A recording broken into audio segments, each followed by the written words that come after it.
पश्चिम Asia में भीषण तनाव का असर कई देशों में नजर आ रहा है। भारत में इसे लेकर घमासान जारी है और इस बीच सरकार ने बुधवार को सर्वदलीय बैठक बुलाई, जिसमें कहा गया कि प्रधानमंत्री नरेंद्र मोदी ने अमेरिकी राष्ट्रपति डोनाल्ड ट्रंप से बातचीत में इस बात पर जोर दिया है कि पश्चिम एशिया में युद्ध जल्द खत्म होना चाहिए, क्योंकि इससे सभी को नुकसान हो रहा है। सूत्रों का कहना है कि सरकार ने पश्चिम एशिया संघर्ष में कथित मध्यस्थता के संदर्भ में पाकिस्तान को दलाल राष्ट्र करार दिया है।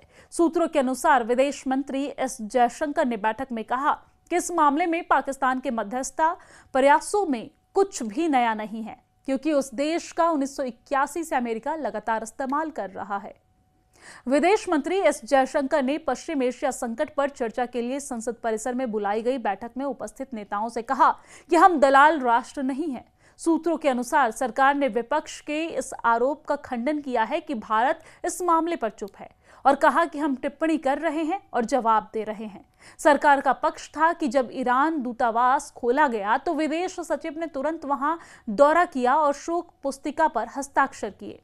विपक्ष का आरोप है कि सरकार ने ईरान के सर्वोच्च नेता अयातुल्लाह अली खामेनेई के मारे जाने पर जल्द शोक व्यक्त न करके नैतिक कमजोरी दिखाई है। बताया जाता है कि सरकार ने राजनीतिक दलों को यह भी सूचित किया है कि उसकी मुख्य चिंता खाड़ी क्षेत्र में रहने वाले भारतीय प्रवासियों की सुरक्षा सुनिश्चित करना और घरेलू ऊर्जा जरूरतों को पूरा करना है। उस संबंध में सरकार ने कहा कि वो अब तक सफल रही है। पश्चिम एशिया संकट पर सरकार की ओर से बुलाई गई सर्वदलीय बैठक के बाद विपक्ष ने कहा है कि इस मामले से जुड़े विभिन्न मुद्दों पर सरकार का जवाब संतोषजनक नहीं था। उन्होंने ये मांग फिर से दोहराई है कि लोकसभा में नियम 193 और राज्यसभा में नियम 176 के तहत पश्चिम एशिया संकट को लेकर चर्चा होनी चाहिए। संसद भवन परिसर में रक्षा मंत्री राजनाथ सिंह की अध्यक्षता में बैठक में सरकार की तरफ से गृह मंत्री अमित शाह, विदेश मंत्री एस जयशंकर, वित्त मंत्री निर्मला सीतारमण, स्वास्थ्य मंत्री जेपी नड्डा, पेट्रोलियम मंत्री हरदीप पुरी, संसदीय कार्य मंत्री किरेन रिजिजू शामिल हुए।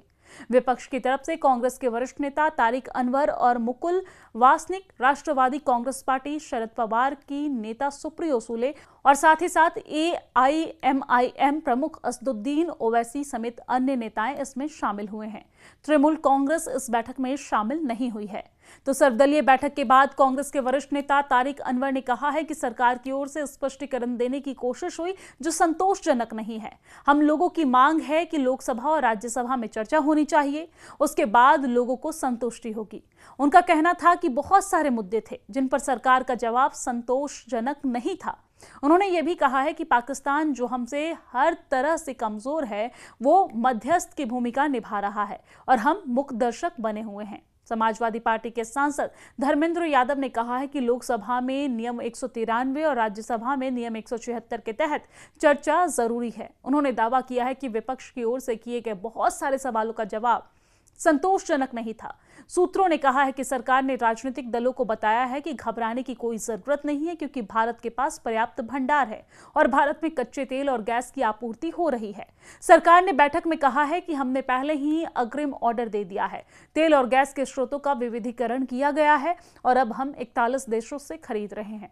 सर्वदलीय बैठक में बताया गया है कि एक कूटनीतिक सफलता है कि पेट्रोलियम उत्पाद लेकर भारत आने वाले 4 जहाज पहले ही हॉर्मुज जलडमरू मध्य को पार कर चुके हैं, जबकि 5 और जल्द से जल्द पार करने की उम्मीद है। भारत आने वाले 18 जहाज हॉर्मुज जलडमरू मध्य के आसपास फंसे हुए हैं। अमेरिकी हमले में ईरानी जहाज के डूबने पर सरकार ने कहा है कि अगर यह भारतीय जल क्षेत्र में होता तो बच जाता, लेकिन दुर्भाग्य का जहाज श्रीलंकाई जल क्षेत्र के पास था। सरकार ने बैठक में कहा है कि ईरान की ओर से कृतज्ञता की भावना है, क्योंकि हमने अन्य जहाजों और नाविकों की रक्षा की है।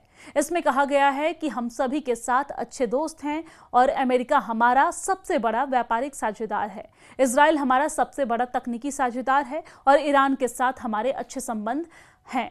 बैठक में प्रारंभिक टिप्पणी रक्षा मंत्री राजनाथ सिंह ने की और बैठक के दौरान एस जयशंकर और पेट्रोलियम मंत्री हरदीप पुरी ने भी अपनी बात रखी। प्रश्न उत्तर सत्र के दौरान ज्यादातर जयशंकर ही थे जिन्होंने विपक्ष के सवालों और चिंताओं का जवाब दिया है। कुछ मौके पर गृह मंत्री अमित शाह ने भी हस्तक्षेप किया। संसदीय कार्य मंत्री किरेन रिजिजू ने भी बैठक के बाद कहा है कि विपक्ष को पश्चिम एशिया संकट के विषय पर पर्याप्त जानकारी दी गई है। विपक्षी नेताओं ने भी विश्वास दिलाया है कि संकट की इस घड़ी में वो सरकार की ओर से उठाए जाने वाले कदमों का समर्थन करेंगे। किरेन रिजिजू ने कहा है कि आज की बैठक में विस्तृत जानकारी दिए जाने के बाद फिलहाल विपक्ष को और जानकारी मांगने की जरूरत नहीं पड़ेगी।